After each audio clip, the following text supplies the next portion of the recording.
The Real Barenziah, Part 2, Anonymous.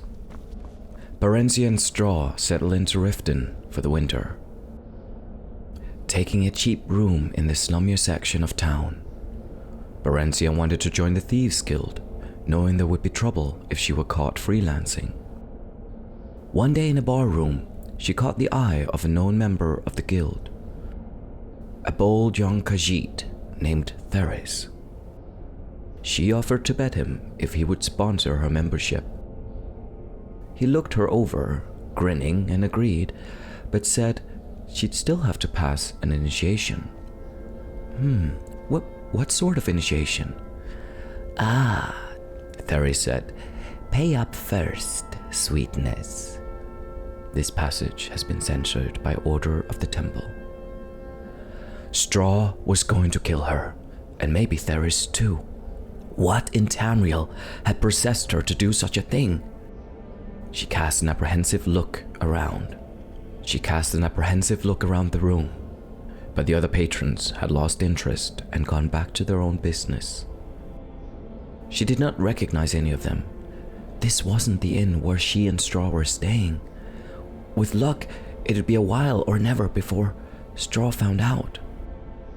Theris was by far the most exciting and attractive man she had met yet. He not only told her about the skills she needed to become a member of the Thieves Guild, but also trained her in them himself, or else introduced her to people who could. Among these was a woman who knew something about magic. Katisha was a plump and matronly Nord. She was married to a smith, had 2 teenage children, and was perfectly ordinary and respectable, except that she was very fond of cats, and by logical inference, their humanoid counterparts, the Khajiit. She had a talent for certain kinds of magic, and cultivated rather odd friends. She taught Barenziah an invisibility spell, and schooled her in other forms of stealth and disguise. Katisha mingled magical and non-magical talents freely, using one set to enhance the other. She was not a member of the Thieves Guild, but was fond of Theris in a motherly sort of way. Barenziah warmed to her as she had never had toward any woman, and over the next few weeks, she told Katisha all about herself. She brought Straw there too sometimes. Straw approved of Katisha, but not of Theris. Theris found Straw interesting, and suggested to Barenziah that they arrange what he called a threesome. "Absolutely not," Barenziah said firmly, grateful that Theris had broached the subject in private for once. "He wouldn't like it. I wouldn't like it."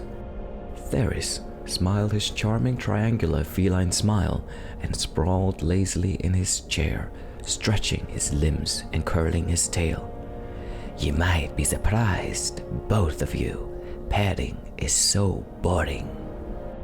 Barenziah answered him with a glare. "Or maybe you wouldn't like it with that country pumpkin of yours, sweetness. Would you mind if I brought along another friend?" "Yes, I would. And if you're bored with me, you and your friend can find someone else." She was a member of the Thieves Guild now. She had passed their initiation. She found Theris useful, but not essential. Maybe she was a bit bored with him too.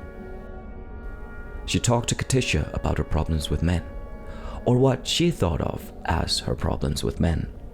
Katisha shook her head and told her she was looking for love, not sex. That she'd know the right man when she found him. That neither Straw nor Theris was the right one for her. Barenziah cocked her head to one side, quizzically. "They say dark elven women are something. Prostitutes?" she said, although she was dubious. "You mean promiscuous? Although some do become prostitutes, I suppose," Katisha said as an afterthought. "Elves are promiscuous when they're younger, but you'll outgrow it. Perhaps you're beginning to already," she added hopefully. She liked Barenziah, had grown to be quite fond of her. "You ought to meet some nice elven boys, though. If you go on keeping company with Khajiits and humans and what have you, you'll find yourself pregnant in next to no time." Barenziah smiled involuntarily at the thought. "I'd like that. I think, but it would be inconvenient, wouldn't it? Babies are a lot of trouble, and I don't even have my own house yet. How old are you, Barry? 17? Well, you have a year or two yet before you're fertile, unless you're very unlucky. Elves don't have children readily with other elves after that, even. So, you'll be alright if you stick with them. Barenziah remembered something else. Straw wants to buy a farm and marry me. Is that what you want? No, not yet. Maybe someday. Yes, someday. But not if I can't be queen. And not just any queen. The Queen of Mournhold. She said this determinedly, almost stubbornly, as if to drown out any doubt. Katisha chose to ignore this last comment. She was amused at the girl's hyperactive imagination, took it as a sign of a well-functioning mind. I think Straw will be a very old man before someday comes, Barry. Elves live for a very long time. Katisha's face briefly wore the envious, wistful look humans got when contemplating the 1,000-year lifespan elves had been granted by the gods. True, few ever actually lived that long as disease and violence took their respective tolls. But they could, and one or two of them actually did. I like old men too, Barry said. Katisha laughed. Barenziah fidgeted impatiently while Theris sorted through the papers on the desk. He was being meticulous and methodical, carefully replacing everything just as he'd found it. They had broken into a nobleman's household, leaving Straw to hover outside as lookout. Darius had said it was a simple job, but very hush-hush. He hadn't even wanted to bring any other guild members along. He said he knew he could trust Barry and Straw, but no one else. Tell me what you're looking for and I'll find it, Barry whispered urgently. Theris's night sight wasn't as good as hers, and he didn't want her to magic up even a small orb of light. She'd never been in such a luxurious place. Not even the Darkmoor castle of Count Sven and Lady Inga, where she had spent her childhood, compared to it. She'd gazed around in wonder as they made their through the ornately decorated and hugely echoing downstairs rooms. But Theris didn't seem interested in anything but the desk in the small book-lined study on the upper floor. Shh! He hissed angrily. Someone's coming, Barry said, a moment before the door opened and two dark figures stepped into the room. Theris gave a violent shove toward them and sprang to the window. Barenziah's muscles went rigid. She couldn't move or even speak. She watched helplessly as one of the figures, the smaller one, leaped after Theris. There were two quick silent stabs of blue light, then Theris folded over into a still heap. Outside the study, the house had come alive with hastening footsteps and voices calling out in alarm and the clank of armor hurriedly put on. The bigger man, a dark elf by the looks of him, half lifted, half dragged Theris to the door and thrust him into the waiting arms of another elf. A jerk of the first elf's head sent his small blue-robed companion after them. Then he sauntered over to inspect Barenziah, who was once again able to move, although her head throbbed maddeningly when she tried to. "Open your shirt, Barenziah," the elf said. Barenziah gawked at him and clutched closed. "You are a girl, aren't you, Barry?"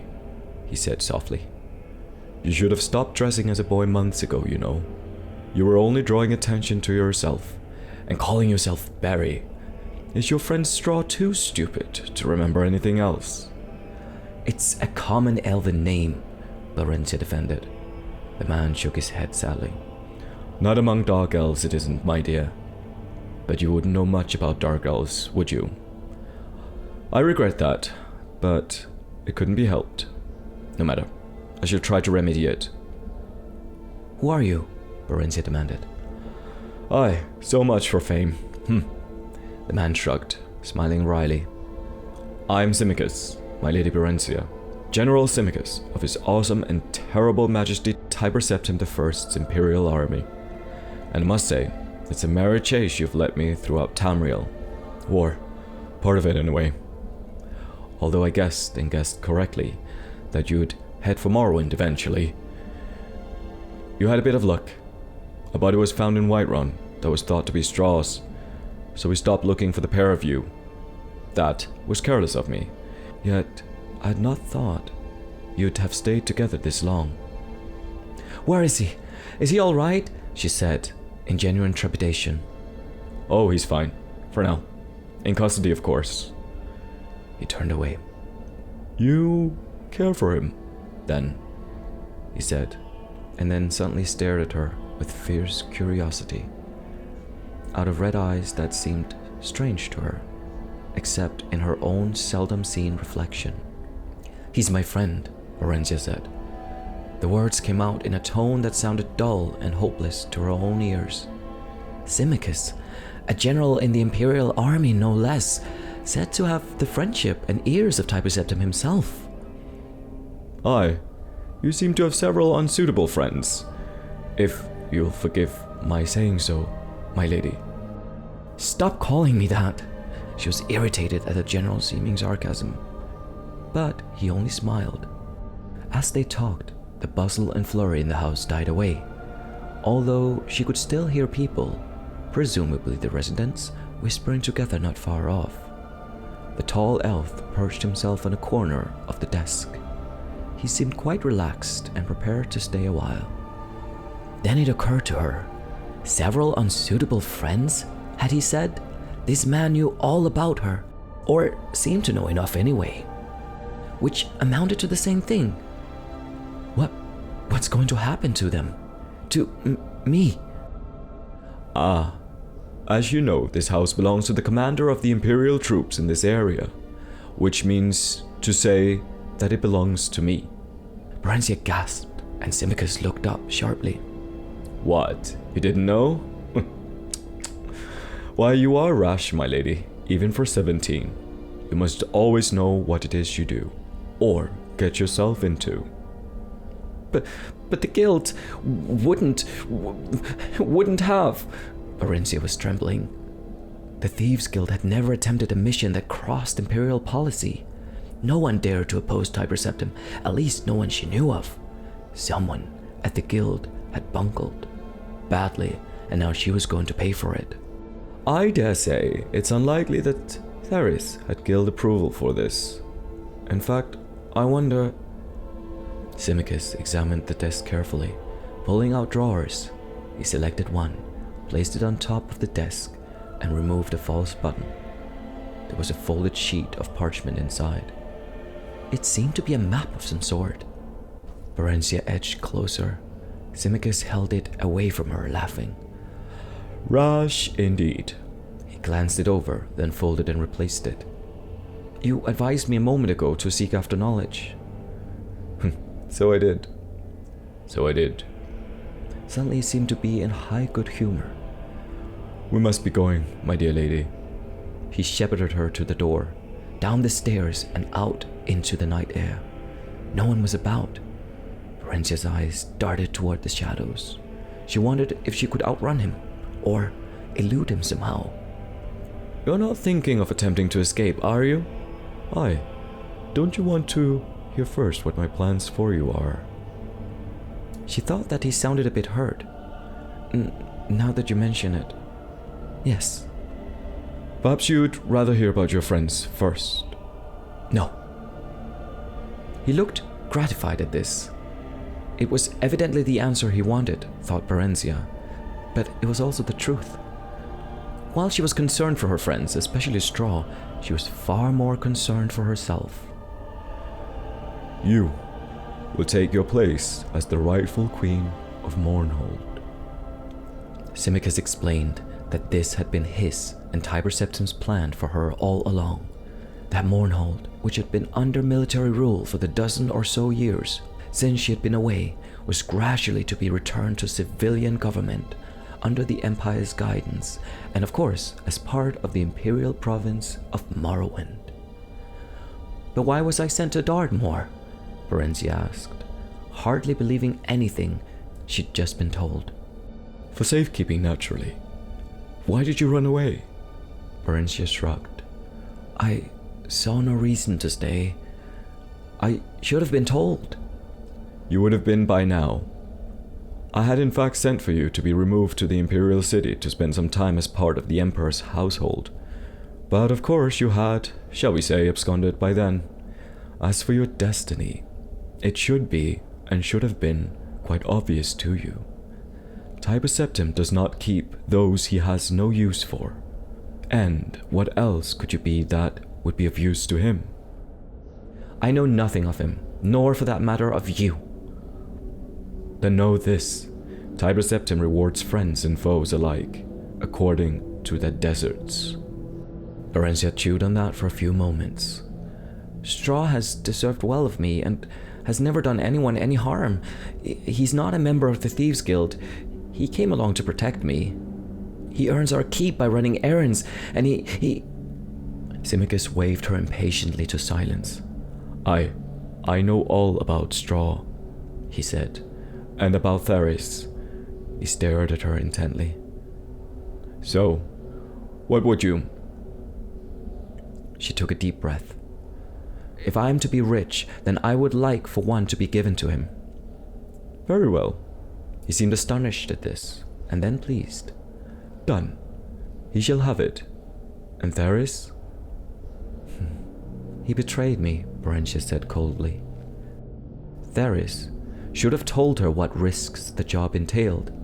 Besides, he'd pushed her right into their enemy's arms in an attempt to save himself. Not a man to be rewarded.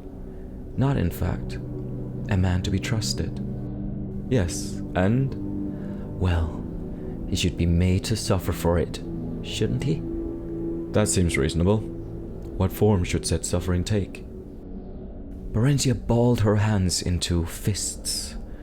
She would have liked to beat and claw the Khajiit herself, but considering the turn events had taken, that didn't seem very queenly. A whipping. Would 20 stripes be too many, do you think? I don't want to do him any permanent injury, you understand? Just teach him a lesson. Aye, of course. Simus grinned at this. Then his features suddenly set and became serious. It shall be done, your highness, my lady Queen Barenziah of Mournhold. Then he bowed to her, a sweeping, courtly, ridiculously wonderful bow. Barenziah's heart leapt. She spent 2 days at Simus' apartment, during which she was kept very busy. There was a dark elven woman named Trelian who saw to her needs, although she did not exactly seem a servant, since she took her meals with them. Nor did she seem to be Simus' wife or lover. Trelian looked amused when Barenziah asked her about it. She simply said she was in the general's employ, and did whatever was asked of her. With Trelian's assistance, several fine gowns and pairs of shoes were ordered for her, plus a riding habit and boots, along with other small necessities. Barenziah was given a room to herself. Simus was out a great deal. She saw him at most mealtimes, but he said little about himself or what he had been doing. He was cordial and polite, quite willing to converse on most subjects, and seemed interesting in anything she had to say. Barenziah found them pleasant enough, but hard to get to know, as Katisha would have put it. She felt an odd twinge of disappointment. These were the first Dark Elves with whom she had been associated closely. She had expected to feel comfortable with them, to feel at last that she belonged somewhere, with somebody, as part of something. Instead, she found herself yearning for her Nordic friends, Katisha and Straw. When Simus told her they were to set out for the Imperial City on the morrow, she asked if she could say goodbye to them. Katisha? He asked. But then I suppose I owe her something. She, it was, who led me to you by telling me of a lonely dark elven girl named Berry who needed elven friends and who sometimes dressed as a boy. She has no association with Thieves Guild apparently, and no one associated with the Thieves Guild seems to know your true identity, save Theris. That is well. I prefer that your former guild membership not be made public knowledge. Please, speak of it to no one, your highness. Such a past does not become an imperial queen. No one knows but Straw and Theris, and they wouldn't tell anyone. No. He smiled a curious little smile. No, they wouldn't. He didn't know that Katisha knew then, but still, there was something about the way he said it. Straw came to their apartment on the morning of their departure. They were left alone in the salon, although Barenziah knew that other elves were within earshot. He looked drawn and pale. They hugged one another silently for a few minutes. Straw's shoulders were shaking, and tears were rolling down his cheeks. But he said nothing. Barenziah tried to smile. So, we both get what we want, eh? I'm to be Queen of Mournhold, and you will be a lord of your own farmstead. She took his hand and smiled at him warmly, genuinely. I'll write your Straw, I promise. And you must find a scribe so you can write me too. Straw shook his head sadly. When Barenziah persisted, he opened his mouth and pointed at it, making inarticulate noises. Then she realized what it was. His tongue was gone, had been cut off. Barenziah collapsed onto a chair and wept noisily. But why? She demanded of Simus when Straw had been ushered away. Why? Simus shrugged. He knows too much. It could be dangerous. At least he's alive. And he wouldn't need his tongue to raise pigs or whatever. I hate you, Barenziah screamed at him, then abruptly doubled over and vomited on the floor. She continued to revile him between intermittent bouts of nausea. He listened stolidly for some time while Drelian cleaned up after her. Finally, he told her to cease, or he would gag her for her journey to the Emperor. They stopped at Katisha's house on their way out of the city. Simus and Drelian didn't dismount. All seemed normal, but Barenziah was frightened as she knocked on the door. Katisha answered the knock. Barenziah thanked the gods silently that at least she was all right, but she'd also obviously been weeping. In any case, she embraced Barenziah warmly. Why are you crying? Barenziah asked. For Theris, of course. You haven't heard? Oh dear.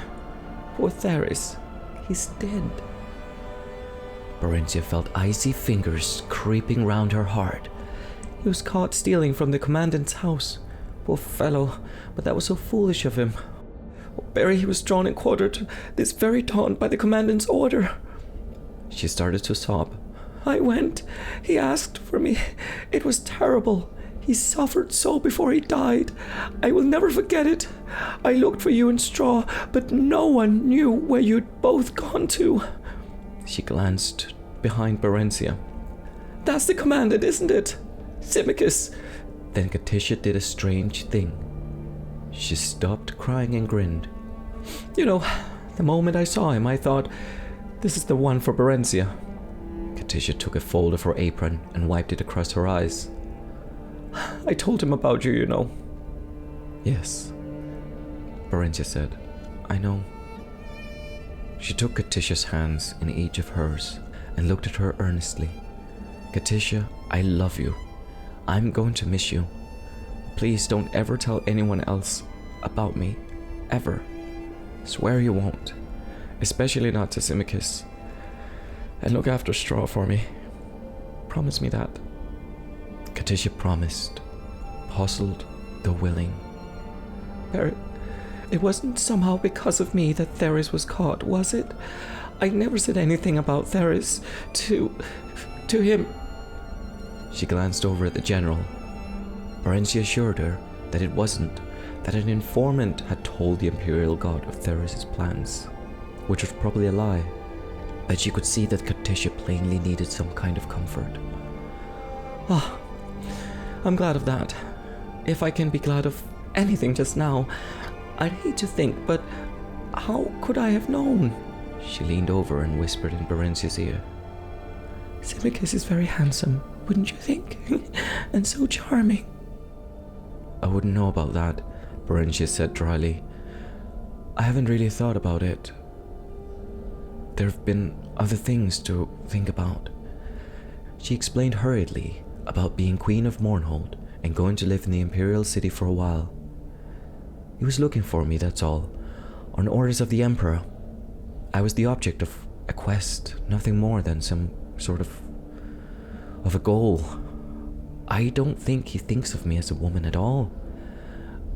He said I didn't look like a boy, though, she added in the face of Katisha's incredulity.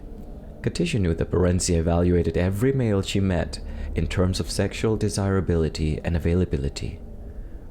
I suppose it's the shock of finding out that I really am a queen, she added, and Katisha agreed that yes, that's true.